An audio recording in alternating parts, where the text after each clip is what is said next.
कोल्हापूर जिल्ह्याचे माजी पालकमंत्री सतेज पाटील यांनी काल एक ठिकाणी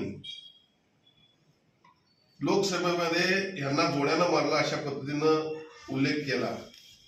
खरं म्हणजे लोकसभेचा विजय हा छत्रपती शाहूरायांच्या सन्मानाचा विजय होता आणि त्यामुळे त्या विजयाचं श्रेय त्यांनी घेऊ नये।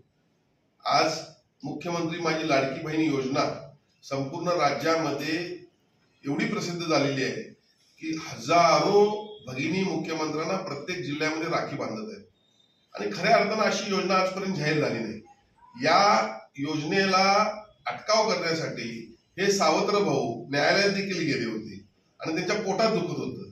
ही सगळी पोटदुखी आता संपलेली आहे, योजना देखील जाहीर झालेली आहे। यांच्या आयुष्यात उभ्या महाराष्ट्राच्या इतिहासात अशी योजना जाहीर झाली नाही, त्यामुळे त्यांच्या पायाखालची वाळू घसरली।